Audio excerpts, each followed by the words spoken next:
So welcome back everyone. I know it's been quite a while since I did a little update instead of a racing video, but I'm gonna do it now.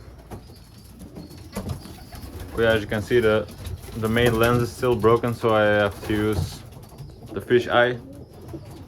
It's a little bit less quality, but it does get a lot wider view of the lofts, which is, you can see a little bit better. But yeah, not up close as much. But yeah, anyway, I wanted to do an update since it's been a while, and yeah, I think it's been like 3 or 4 weeks since I did one, which was the eye update, I guess you could call it.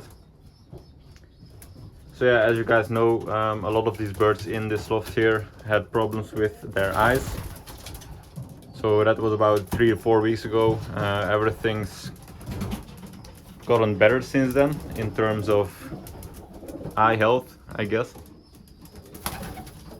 But yeah, little 105 there, sitting right there, had it the worst, and also the first, which was a real bummer because in the beginning of the season she had some very early placings. But then, the eye thing took her out for about 4 weeks. And then she had a nest right there. I believe she still does. Nope. But yeah, she had a nest with the white flight one right there. And then he hit something last week. I'm not sure if you can see. But yeah, you can kind of see his entire stomach is a little hurt, even though it's been about 10 days. Obviously we cannot fly him. He does fly around the loft pretty well, but we're not gonna race him. So yeah, the one with the red rings on are mine, and then we added a couple from other lofts to pair up with. That's one from my dad's loft with the white. And then the little yellow one is a latecomer, which we also added to pair up. That one as well. That's actually an old hen, but she's been on here for a while. Yeah, I guess those two are paired up. The grizzle, or at least trying to. But yeah, as you could tell, the results have been not as good as as they were in the beginning of the season. In the beginning of the season we had some early placings with 105, and then that grizzle basically never missed. He's still doing well, but yeah, not as well. He's still most of the time one of the first home, even though he traps like pure garbage. Not sure why he does that. He's not really too afraid on the loft, so just the type of pigeon he is, I guess. But yeah, for the rest, the 2 and 611 strains are 88 and 82. I think she's sitting on the nest here. I guess not. So one should have a little bit of white around the eye. Oh yeah, so that's that one, 82, and then that must be 88. Yeah, they were supposed to be very promising, and they were flying good, especially in the first 200k races. But then for some reason it all went downhill. 82 had the eye problem as well.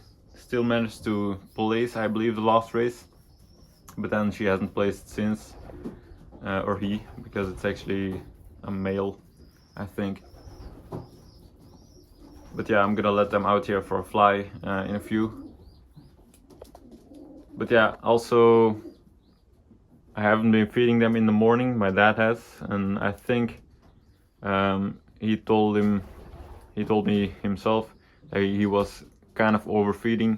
I did have I was kind of suspicious, I guess, of him overfeeding, because he tends to do that. I'm a lot more hard on the birds, and you should be hard on birds if you want them to perform. But yeah, I've been feeding them for about a week now in the morning, so it should be getting back to the hunger level they should be on. Obviously downhill isn't the best for our birds, as you guys know. Our birds like tougher races. Yeah, outperforming, not purely like knowing where they are, I guess. I did take them for a training toss the other day, which took them way too long to find home, even though it was raining, but that's not an excuse. But yeah, anyway, I'm gonna let them out for a loft fly here. Been letting them out twice a day to get back on their health level or physique level as they should be.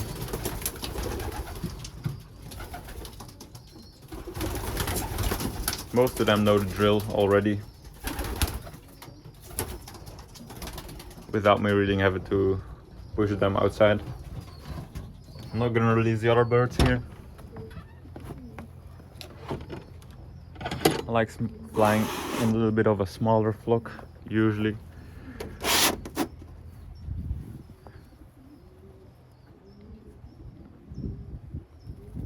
But yeah, it's not that they're flying very bad, but obviously they're not ranging anymore. They only range when they're a little bit younger. I don't know where they went. Oh, there they are. But yeah, they'll fly in about 100-meter circle for 15 to 30 minutes, which isn't bad. I'm not saying that it's bad, but I would like them to range and re-explore the neighborhood, because I think what happens is we don't training toss the birds a lot anymore. We don't have the time to do that, which other fanciers who don't have a job anymore do, which would mean that they obviously know the area a lot better if they get training toss 2 days, like 2 times a week or something, maybe even 3 times. And I think that's what our birds lack as well, because they tend to overfly the loft as well most of the time, especially with downwind, and downwind is just extremely annoying. Our birds always overfly. But yeah, I think when they like come inside of the area when it's race day, like 5 miles that way, they should already be thinking, yeah, I'm in this area here. I only have that amount of miles to fly left. But you know, they don't know that like the other birds do. And with headwinds it's totally different, because they already be tired 10 miles in front of the loft, so they're already looking down as to where their home is.